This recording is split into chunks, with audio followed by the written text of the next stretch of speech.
Okay.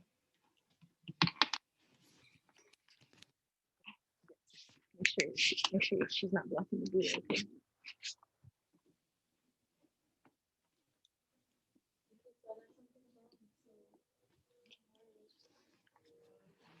Okay.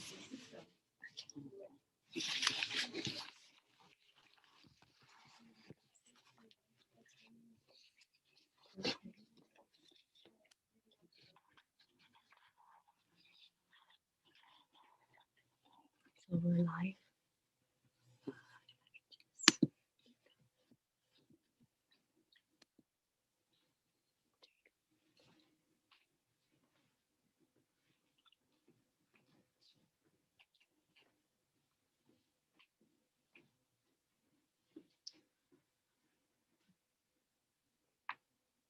So I just go. Yep. Okay. Good afternoon. Welcome to our Sunday Dharma. Apologize for technical difficulties. We apologize, we're having technical difficulties, but we're still ready to go and give good Dharma by Venerable Taniwadi today. Before we begin, we do have a few announcements. For this month, we're continuing our ongoing fundraising to help pay off our mortgage this month.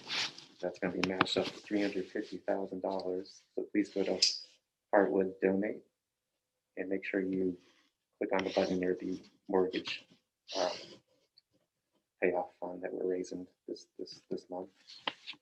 Also, we're preparing for our 4-night watch after Christmas, starting the 28th, and we're going to go from 6 p.m. to 6 a.m. 4 nights to observe the watches of the Buddha throughout the night. So please start preparing for that. Prepare your body, prepare your mind. And that will be offered with Zoom as a live stream. And also after New Year's, we will begin our 7 nights novena.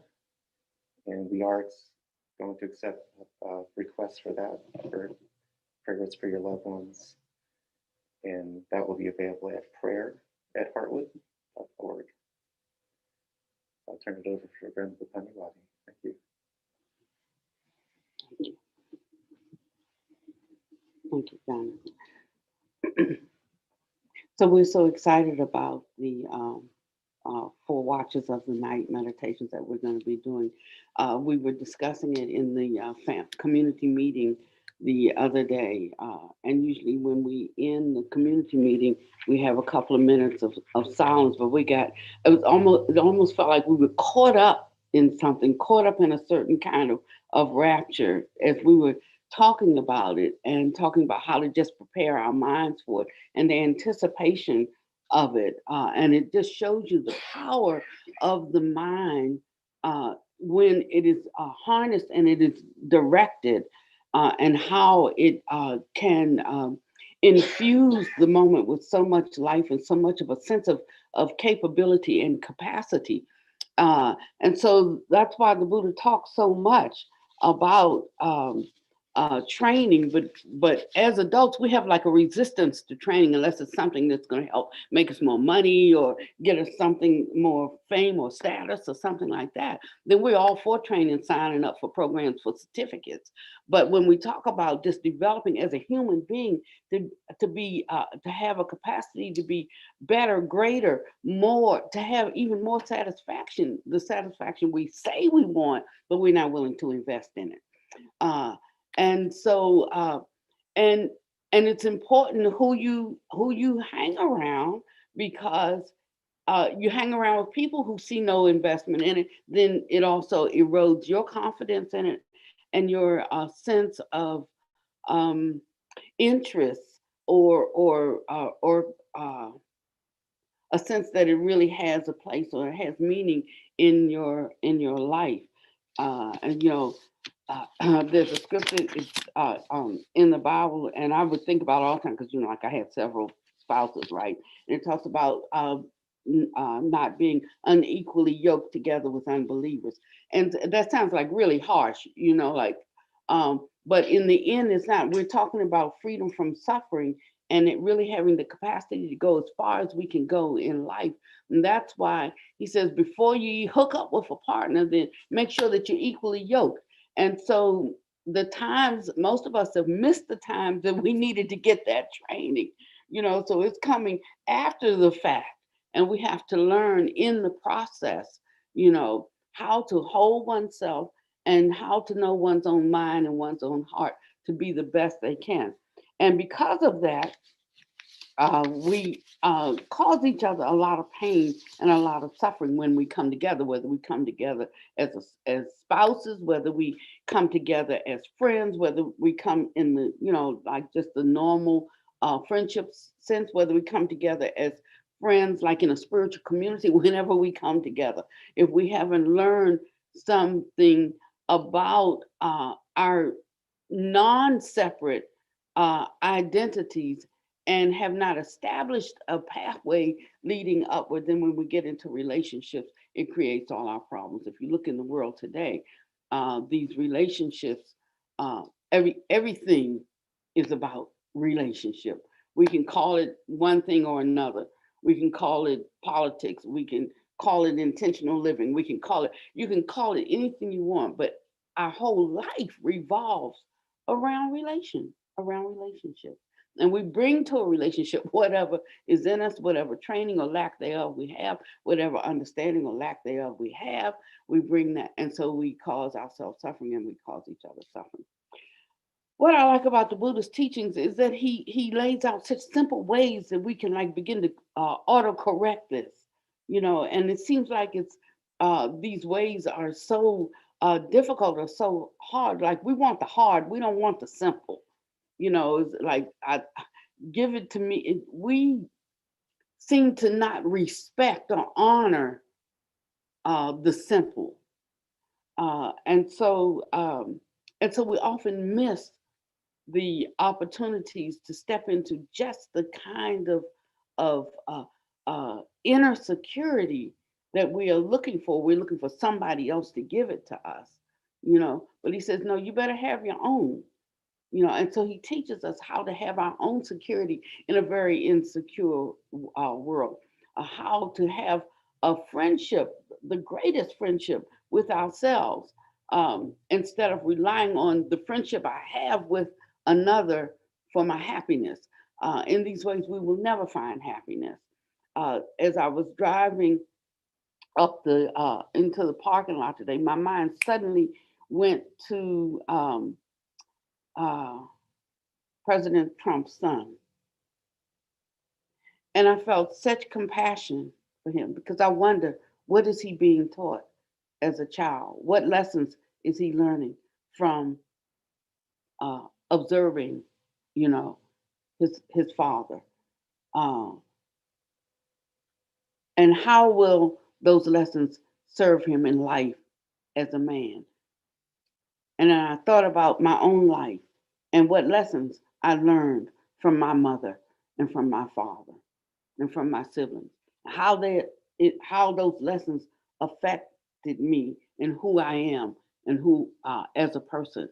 And then I felt sorry for myself for a second, though, just for a second, because I found a friend. I found a friend in the Dharma, and I allow and am allowing that friend to teach me. And he's so gentle, the Dharma, in his way of teaching me. If one can allow gentleness, you know, if one stays close, you can whisper to them. If one steps away a little bit, you might have to talk in a more outward frontal voice. And if one goes way over there, you have to holler, hey, if they're way back there.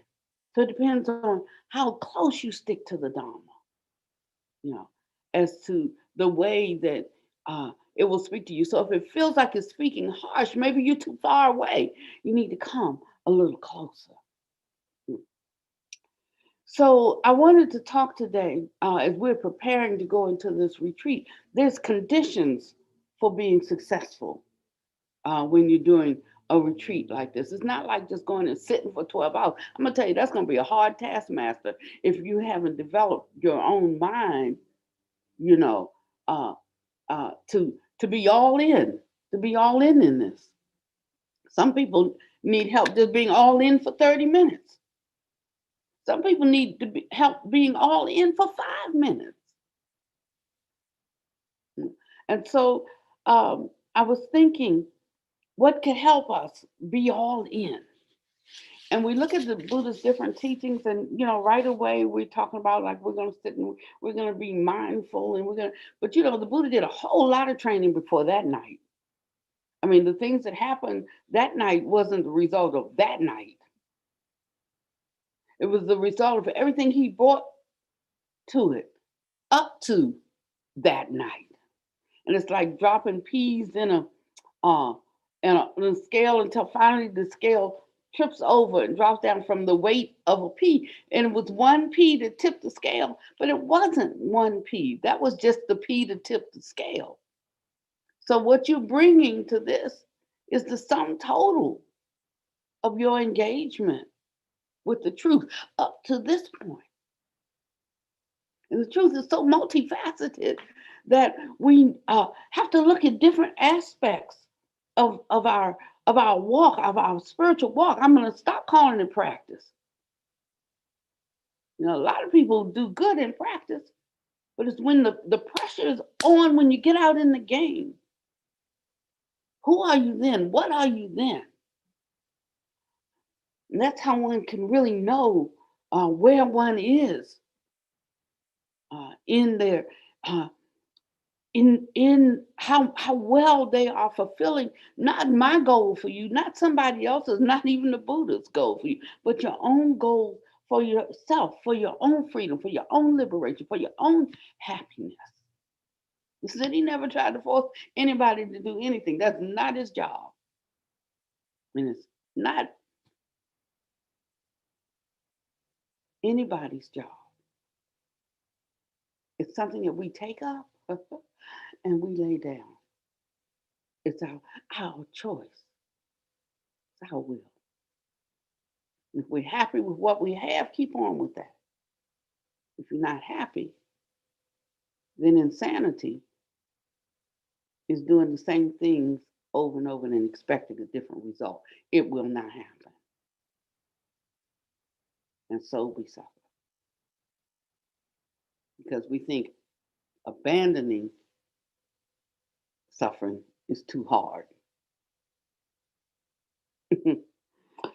So I wanted to talk about hospitality today because it's such a main ingredient. But I rarely hear anyone talk about hospitality.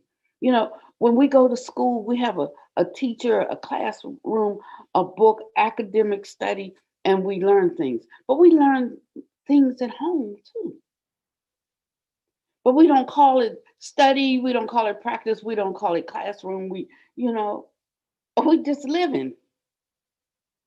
And so I'm talking about how to just live in the world.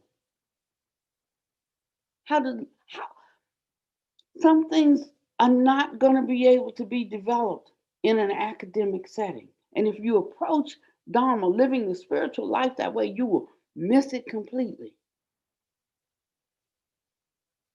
You will you'll call yourself practicing it your whole life, and you will not have known it at all. What a pity. Because it has to be something out here worthy of your attention and your accolades and your praise. You think, but it really has to be something in here. One has to be up for a transformation. Most of us really actually like ourselves like we are. Not enough to, we know we need some improvement, but not enough to like, I don't want to not be me. And so we only get so far. And so he talks about hospitality in the beginning. So, for instance, we're talking about generosity. Like, how did he teach generosity? Do you think it was just about the exchange of money or food for a chance to have the Dharma expounded to you or something like that? No, it wasn't about any of that. That generosity was rooted in an attitude, a sense of hospitality. Hospitality, sakara, is the act of being welcoming and helpful to guests and strangers and travelers. In the East, they set up um, guest houses so when people are traveling, they can like just stop in there for a minute. They give them food, they give them something. We come up in a society, it's not that way. You don't pay, you don't eat. You don't pay, you don't, you can't, no place to stay. And that same kind of lack of hospitality permeates our whole society. And we are always about a me first. And so we lack a basic sense of connectedness with each other. That's why when we come together, there's so much rustling and tussling because we have no reference for seeing and understanding the other as oneself. It's always me and the other. And so he taught them hospitality. He gave certain requirements. There was the story when Siha, he was a generous supporter of the Jain monks. And he had a question, and the Buddha answered his question. He said, "That is such a superior answer. I'm no longer a part of the Jains. I will follow you for life." And he said, "And I will no longer give offerings to the Jain monks. I'll only give them to your disciples, to your monks." And he said, "Oh no, don't do that." He said, "Continue." He said, "Continue to offer your hospitality to them when they come to your door." Even within Buddhism, we are becoming exclusive and exclusionary in those kinds of ways. We have little tolerance to offer, little hospitality to anybody who's not one of us. And we can pull suttas and excerpts from here and there that says, yes, that's the way to be. But it's not the way to be.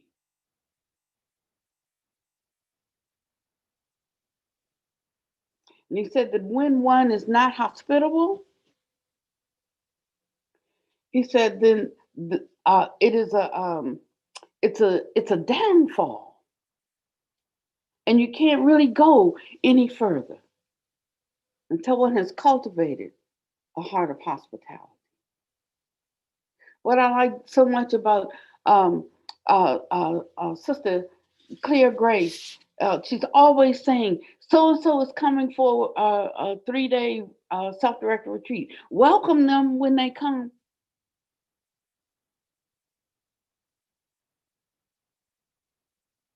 Or she'll say, let's give say, get up early tomorrow. So and so's leaving at 6 a.m. Get up early and say goodbye. Just takes a few minutes.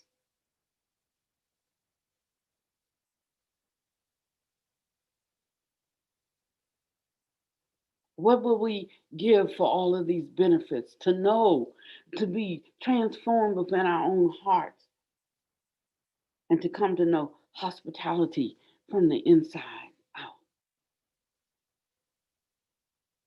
What would it feel like if everybody was welcoming and friendly and polite and congenial? You didn't have to wonder what somebody was thinking about you. What would it be like if you felt that way towards everybody? I mean, that's the thing. No, when we sit down to meditate, what comes up for us? The woulda, shoulda, couldas? Or when we sit, do we sit like ready? Because all hearts and minds are clear.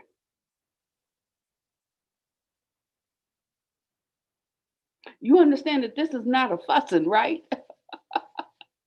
This is an encouragement.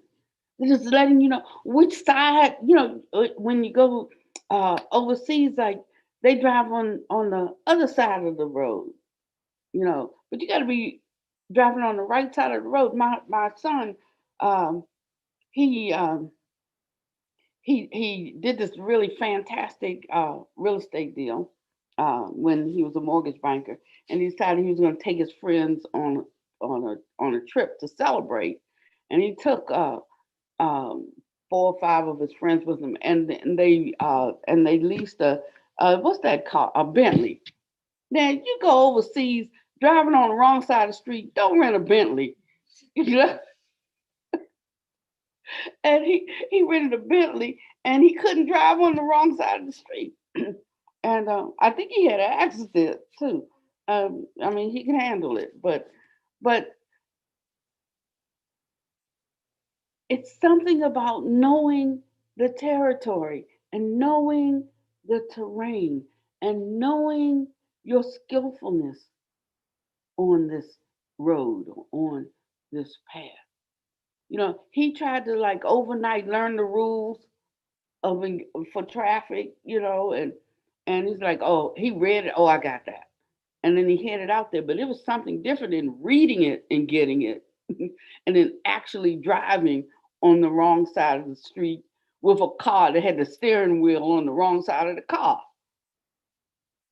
And so our life is like that. As we aspire, to be the best that we can be, that there is something, it's something that we have to walk out. We can't just mentally assent to it. That's what I'm saying to you.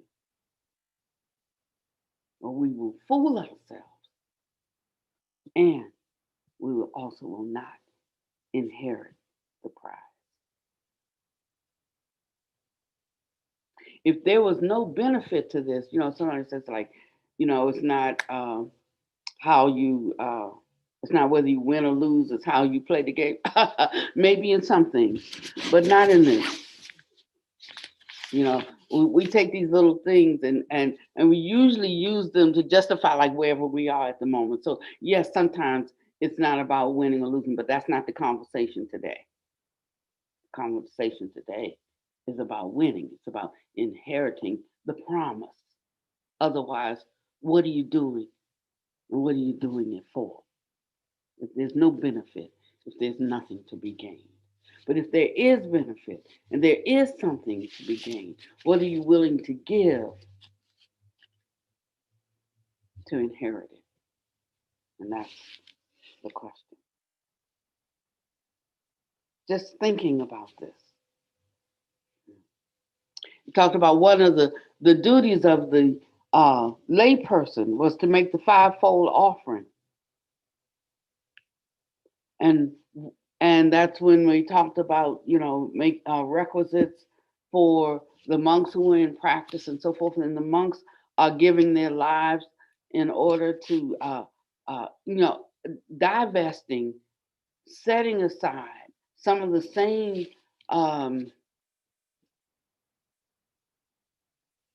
pleasures, worldly pleasures that we could have. Sometimes I talk with Rob and I was like, Rob, I can't talk to you too much because I knew how to make money in the world. And if I get into that mindset, I'll start to feel some dissatisfaction with just accepting offerings and making do with whatever I have. I don't know, so let me take this robe off for about 6 months. And I can come back and pay this thing off myself. But that's not the road that I'm on. If I turn my mind to that, it could be dukkha. I have to rely on some who are reliable and some who are not reliable because I'm all in together with the reliable and the unreliable. So I have to accept what comes with that. But if I turn my mind towards a me only, or me first, or me best, then I might externally get something, but I lose the pearl of great price for me. But see, I know what the pearl of great price is for me. But we got to know. We have to know ourselves. We have to know what makes life meaningful for us. Um, so he talks about he, the need to develop a continual practice of the expression of kindness. As I was leaving the Vajra Hall yesterday, Jane was out and she was planting plants. And she said, I bought all of these bulbs. Look, do you like purple? I said, I love purple.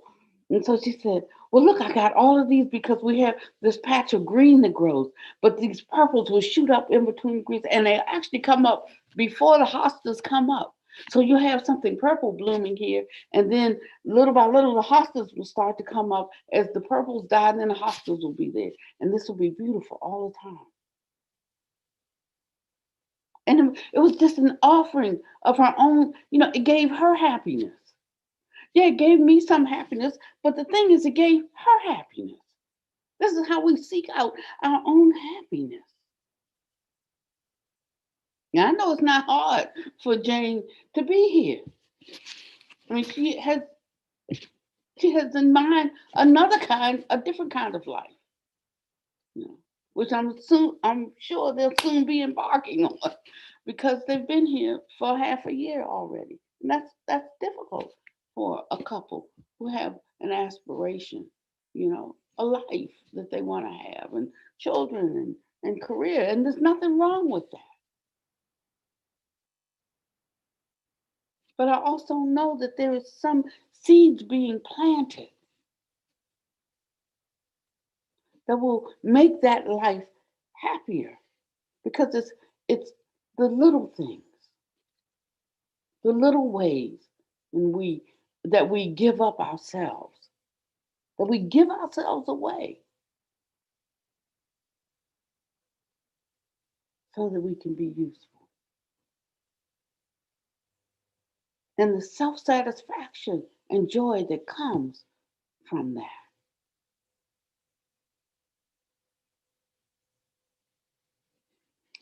So as you're going into your meditation, you get out of your meditation, what came before that? You get out of your meditation, what you put in. That's why Buddha said, it's okay to sit on the pillow. He said, but I don't call that practice. He said, what I call practice is effacement, the rubbing out of self, and that happens off the pillow. When someone is asking something of you, when someone needs something, when they don't need anything, you just want to offer something out of the goodness of your heart. When you can overlook a slight, when you can tolerate a fault.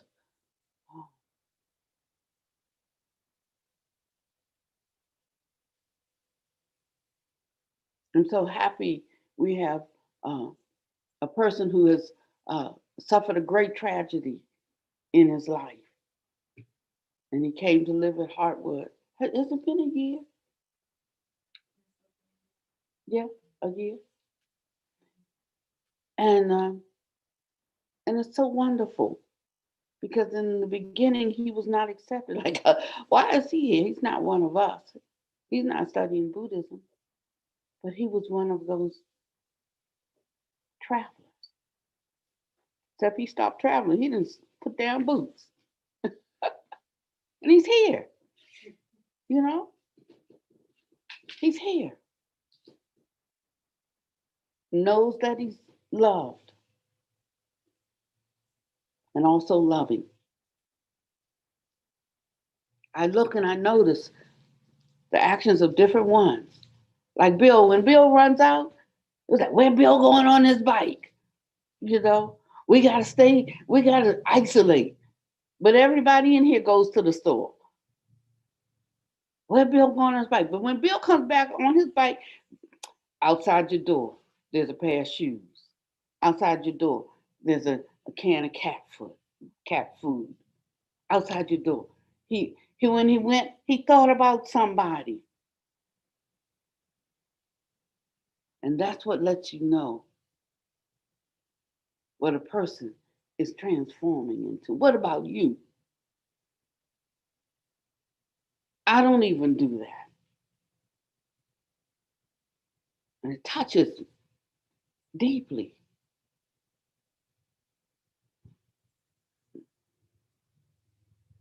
So when one knows that they are this way, when they know for themselves that they care about others, when they show it in the way that they can show it, then when they sit, or even if they don't sit, yeah, they have a tranquil abiding here and now. So some of this sitting is uh,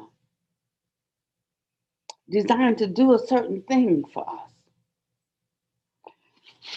And I know that I was reading about I had made a copy of it today.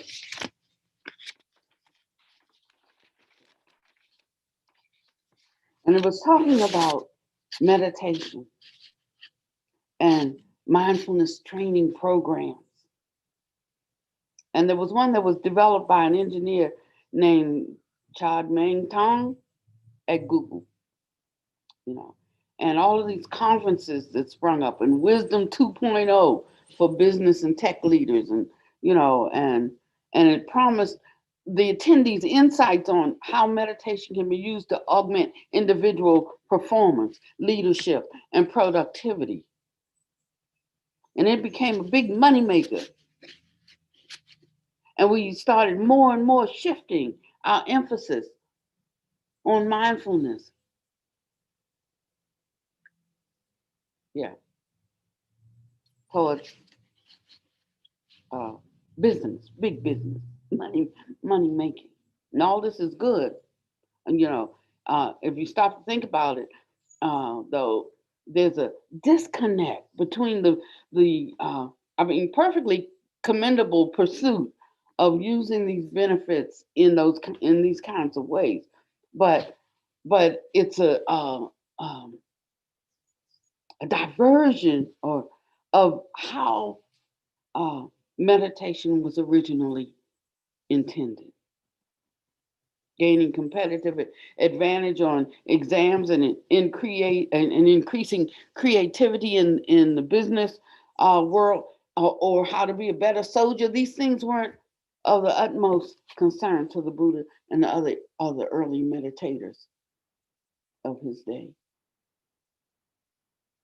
We're always against co-opting something, but nobody's talking about co-opting that.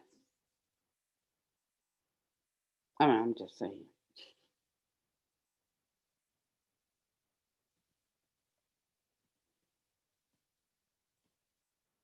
And so, for the meditators, the goal was for the end of suffering. It's just as simple as that. And you can be high up in the government, you can be high up in the corporate world, you can be high up in the entertainment world, you can be high up wherever you are, but you still see.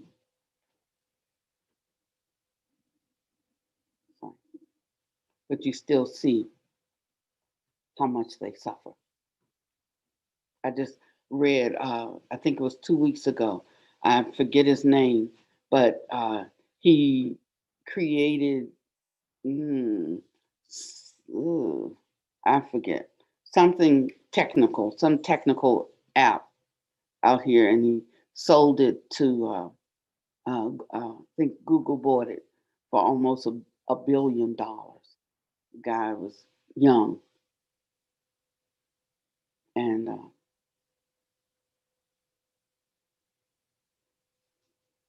he's dead. None of that money helped. He completely lost his life, lost his way, lost his purpose. I mean, like I think he sold it when he was 26, for almost $1 billion. I can't think. It's a very well known app, but Google just bought out the competition. What else you gonna do with $1 billion at 26? He was just being a 26-year-old with $1 billion. And we have many out here today in that same situation with many young people.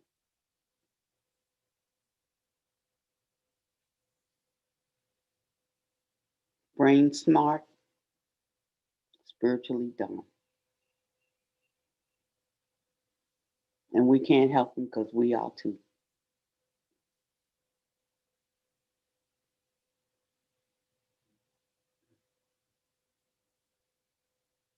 But if we will be willing to just employ these little simple things, there would be such a transformation. We wouldn't even believe it. We wouldn't even know ourselves. It's so simple. And if we didn't get it at home when we were children, to be hospitable, better late than never. And it doesn't actually mean that you have to, the thing is the mind doesn't know whether something's real or whether it's Memorex. That's the thing. That's why they found that you could train the mind, and because of the mind body connection, you can train the body by simply training the mind. They did a study where they had it was a kind of practicing. It was around sports.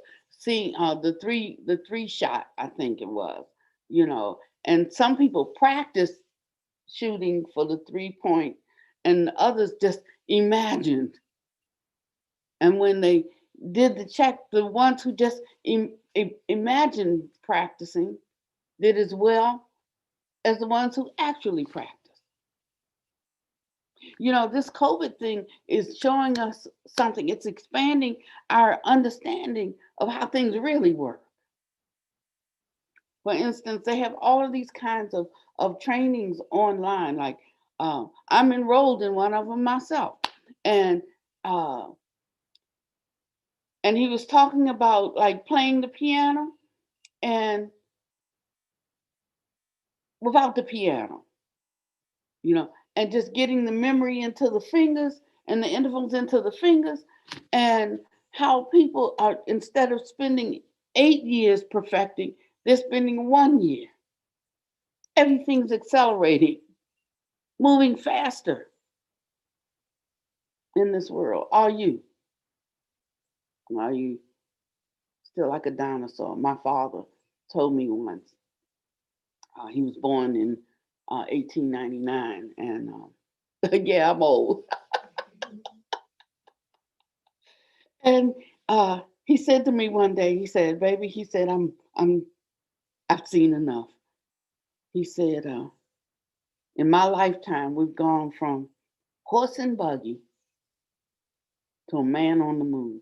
He said, "It's too much for one lifetime." And shortly after that, he just stopped eating, closed his mouth, did not eat. And in 2 weeks, he was dead.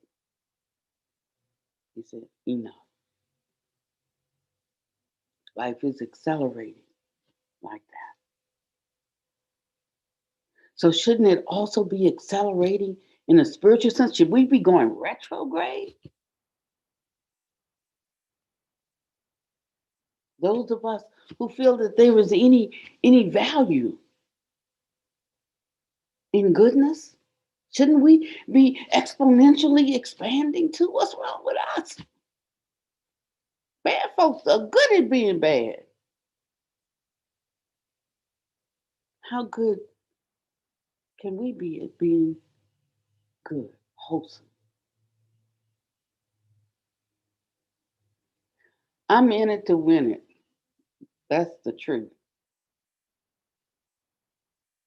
And we can see the progress. And we can see, there's a scripture in the Bible, I never liked this one that much. It said, cast your bread upon the waters, and in many days it shall return. I'd like, can we scratch out the many?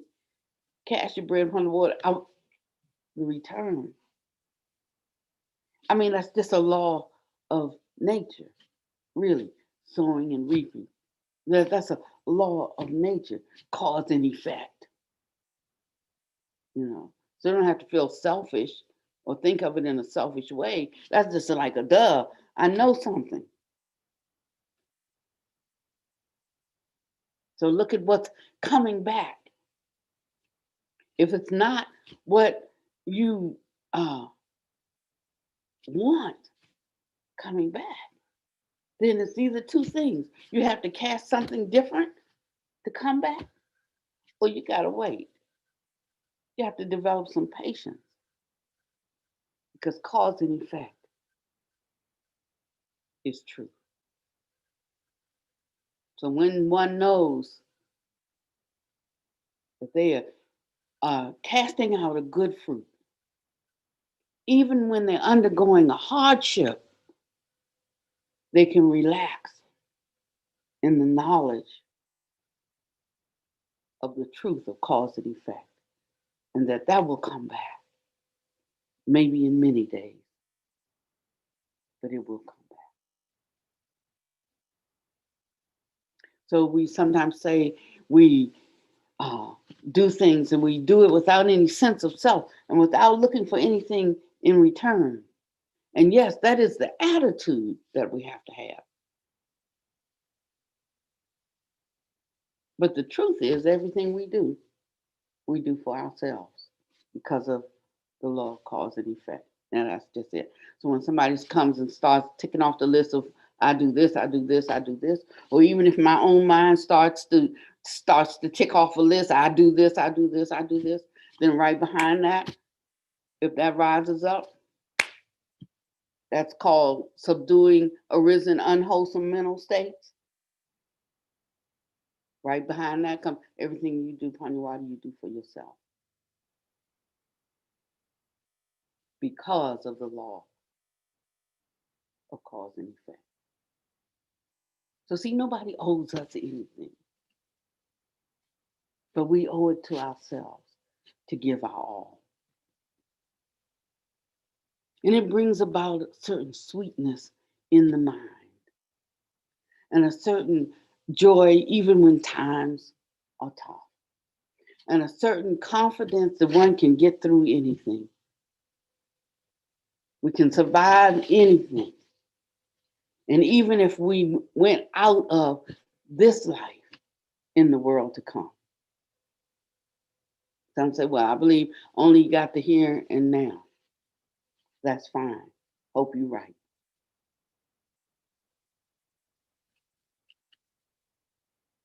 But if there should be, then you're positioned rightly. The Buddha said you don't even have to argue about that. Let a person hold that however they want. He said at least they will live well now then. And if there be any hereafter, they'll inherit a good world then. And we don't have to digress into a debate about things at all. There's something about the mind that whatever You know, the thing about thought, we always talking about thought, and if you're thinking you're not in the present moment, and like we're saying like I can't understand that, but see, something has to have already registered for there to be a thought about it. That's the whole thing. So thought is already in the past. Thought's already in the past. It's either in the past or it's made up. That's like when you're thinking about the future. So our thought is never now. We find happiness if we just walk through the day being grateful and looking for the best in the day. We encounter so many gems. We see so many bright and brilliant and fragrant flowers. I traveled so much before COVID, flying in time to start my talk on Friday night, flying out on Sunday in time to catch a flight home to not have to lay over one night. I've been everywhere and never saw anything. I just flying in and handling my business and flying out. So this time is giving me time to see something. I look at, and we have grasses that are 8 feet tall. We just planted them 2 years ago. They were like 3 feet. Now they're 8 feet tall. You see them blowing in the wind. And it's so beautiful. It's so beautiful. I was at the back part of the complex. It's a long walk down there to the end. I don't go down there that often because it's the trip back up to the front that wears me out. We got to get some scooters or something around here. I'm serious. But I was down there working in the Vajra Hall. Oh, we got to move the Vajra Hall up here or something. And I looked out the window at the uh, right outside our window. We can see there's a dam and there's this huge lake. You can see a bit of the lake. You walk up to all the way up to the front, and you can see a part of the lake. And if you walk down to the lake, it is a huge lake. And and I was thinking like I live not like a not even a real block, like a dirt road block. It is from the lake. I never go down there. But I was there looking out the window, and it must have been a little wave because the lake seemed a little choppy, and I could see little um, like there weren't waves because it's a lake, but you could see the wind was troubling the water and had little bits of lines of foam on it, and it looked so blue. And every time I looked down there, it seemed like it was muddy or something. Maybe it's not blue, but it looked blue to me. Maybe because I was in a happy mood. Um, but it was just beautiful, and I just stopped for a minute to appreciate it. I looked out the window. You know, we were all working, setting up the hall for the novena. Everybody had an idea. We tried the candles over here. Then we moved the candle and the stands over here. And then I looked outside and there was Bill raking a kabillion leaves down there on the tennis court. No, the at the bottom of the property. And I looked out at the tennis court in case you're wondering. And I said, oh, I said to sister, I said, we're gonna have something down there. We're gonna have I don't know what it's gonna be, but it's gonna be something.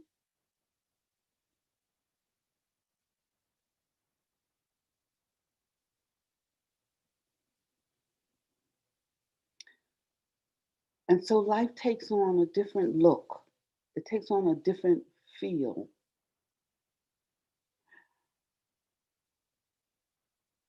It's something, it gives you a certain kind of courage.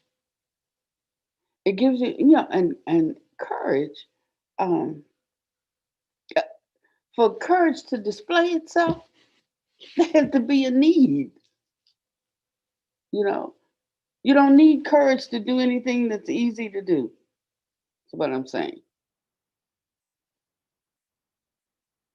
But you need courage to face the hard things in life.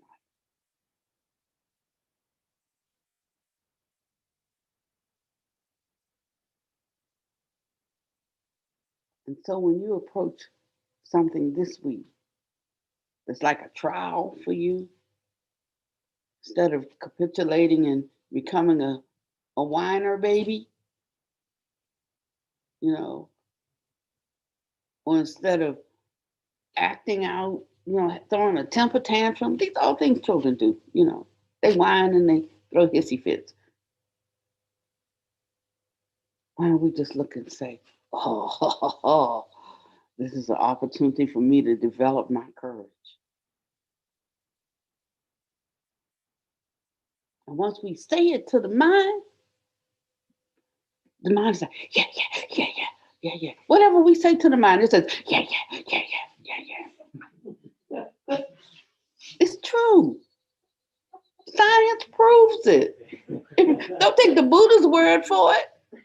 The scientists and the psychiatrists and the psychologists, they all agree. It's just that they think they discovered it. But I was reading some of these research papers that this is nothing but the Dharma. They had one study they did where half of the people practiced meditation and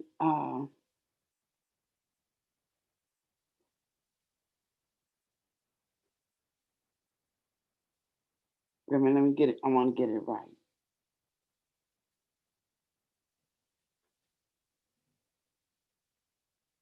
All right. So they took a group and they split it into two, and they told half of them were put into an 8-week meditation class. The other half were told that the class was full and they would be put on a waiting list. So actually, but actually they were part of that direct experiment.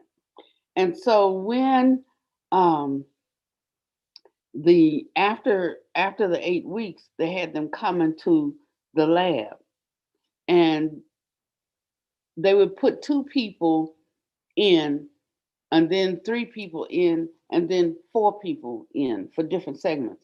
Then they have somebody come in on crutches, and it was one chair short, and they would test to see who would give the person the chair.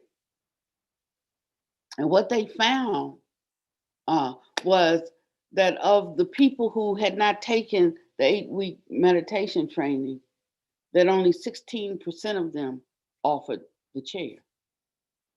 So and said the person would come in limping, and every once in a while they lean on the crutch and groan to see if somebody would, just in case you forgot I was standing there, to see if somebody would offer the chair. That only 16% who didn't take the training. But for those who just took 8 weeks of training, and it ain't like you're training every day, right? 8 weeks, said more than over 50% offered the chair. And then they talked about how that fits into something. And I forget the word for it, but it's like when you're with a crowd. Let's say that somebody is fighting, and one person jumps in to break it up, but there's 20 people standing around. 19 don't. That one who jumps in to break it up gets beat up too, because 19 who could have helped do nothing. And he said, and this is how the mind works. That the mind takes a tally of what's going on around it, and it sides with the herd. The untrained mind sides with the herd. So if you're a bystander and you see something, and nobody else jumps in, the mind says, don't get involved. So sometimes we step in and we do get a beat down. you know. But I'd rather have a beat down and live in my own integrity and truth than to go along with herd mentality. We see that playing out right now. So afraid that one can't stand in their own integrity. So afraid. Not afraid of that one man,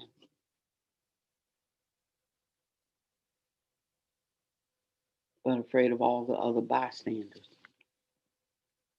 Like if I jump in, is anybody else jumping in too? Look, you go first. I'm gonna follow you. So I just threw that out in case you're perplexed and wondering why, how some of these things that we see could be possible. That's just the fruit of of untrained mind. And when we understand that, we're not perplexed, we're not confused, but we live in a world of all types. How will you carry yourself? How will you walk through this life?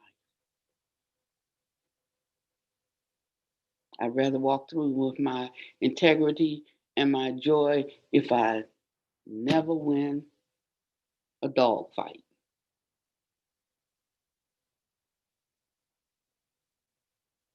And when one does this,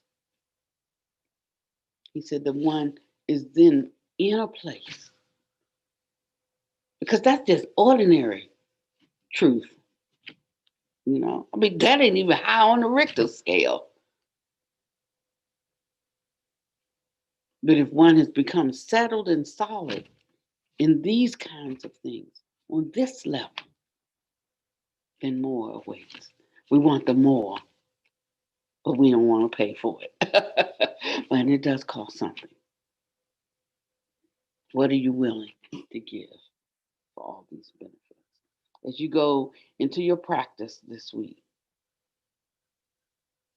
he said you don't have to actually do the thing, just incline your mind towards that and the loveliness of it. And it will infiltrate your mind and it will activate your body, the matter. You will breathe that kind of intelligence into the matter.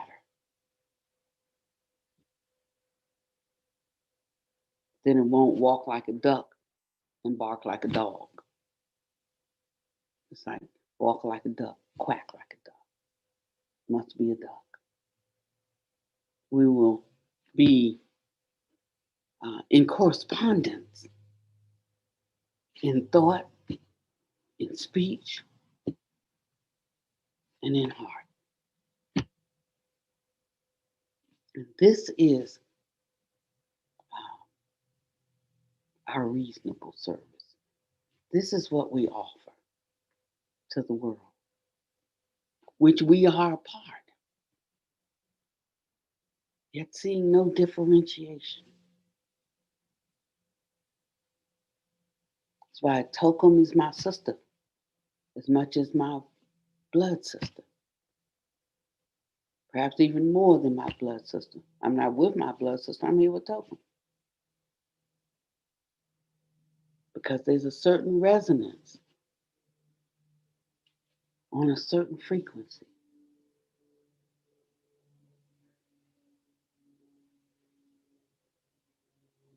And there's a certain unity of desire and heart, whether either one of us walks in it, in its fullness all the time. But there is the continual inclining.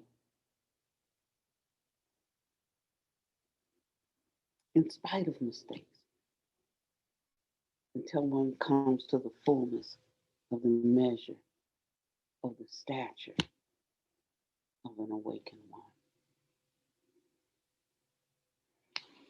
So think this week on hospitality. It's such a little thing, but it's a main ingredient in everything in our life.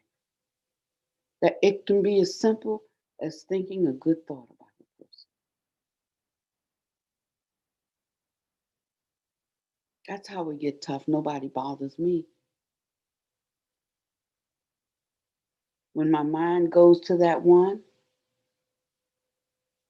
Sister and I were talking this morning about a person who did something and it was unskillful and it could have been hurtful, but it didn't hurt me. I didn't take it as a pain. I took it as a harmful action, but I didn't take on the pain. Why? And it's what allows me to always be thinking about her with compassion. So much compassion, you know, that I have to check in with my friends because the compassion makes me want to go get her and bring her back because she's floundering out there. Party Deeper said,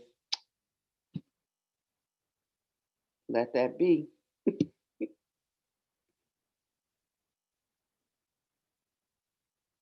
And I know he's right because it would be too much on everybody. And everybody can't hold her the way I can hold her.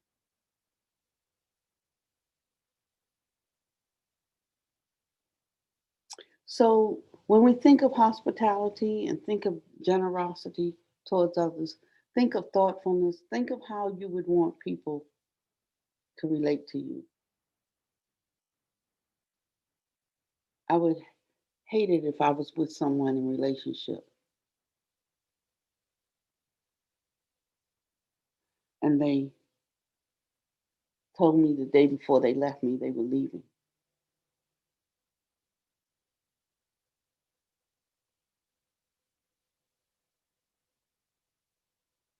Just thinking about how we do things. Do things we must, but think about how we do them. That's where the real work comes in.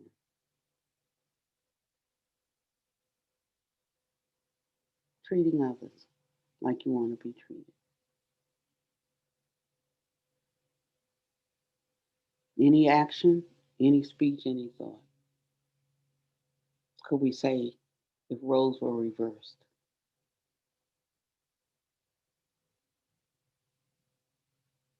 What kind of courtesy would we want? And then offer somebody that.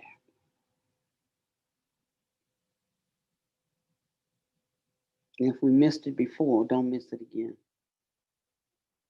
Learn. Otherwise, the lesson comes around again and again and again.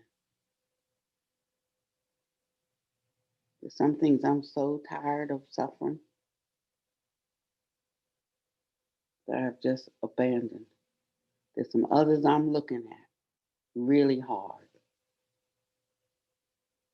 Not because you want me to abandon them, but because my own maybe behavior around that does not measure up to my own standard. Get a standard for yourself, is what I'm saying. And then you'll be happy with yourself, regardless of what others do.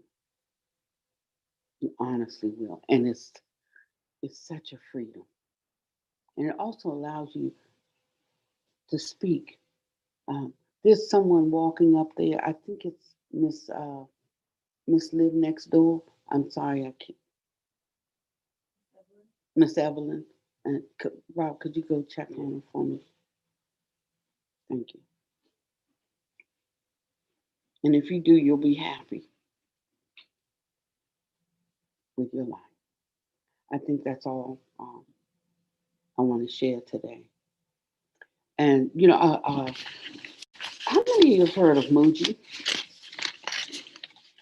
Okay, I guess you got to kind of be sort of in that Vedanta kind of loop. But Muji and I are friends. We went to kind of different uh, directions. And now he's really famous guru. And I just wanted to close with a quote from Moody. You know, I love my teacher because my teacher never blows smoke. She tells me the truth. And when I call her, I don't call her to chit chat. I call her, I talk about something really important. If I don't get to it fast enough, she will say, so what's going on? You know, if I'm trying to be too, Master, how are you feeling? You know, and she's like, well, what difference does that make? Which one? I mean, like, so, and I know she doesn't mean, she just really means that, you know. How can I help you? You know, she doesn't need all those niceties and all of that. Still, I want her to know that I can, you know. So I offer them anyway, and you just have to learn how to be quick with it and get on it. But I happened to see a post of Muji's, and he said, uh, "I cannot relate to you as if you are someone with a problem. That's just too much of a miserable state for me. If I do, actually, I reinforce and perpetuate an identity in you that causes you continuous suffering. Nobody should want to go there with you. Only by not supporting your delusion will you hopefully come out of it. But I cannot guarantee that. Why this loyalty to your time bound identity when you could remain joyful in your timelessness? If your master relates to you on the level of delusion, you are in master trouble. So I say that to say my purpose in your life is to support the good that's in you and to point you in the direction of good. It's not to accommodate and coddle delusions. That is my love for you. That is my only purpose for being in your life. And if you can receive the teachings in this way, you will know that you truly have a friend. May you be well and happy and peaceful. May no harm come to you and no danger. May you always be able to meet the inevitable difficulties of life. And may mighty deities protect you, dwelling in this space and anywhere you might go. Long protect you and give you your highest happiness.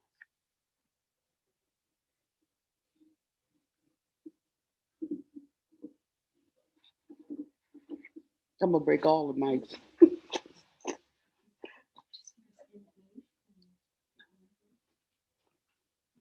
it off and then press end meeting.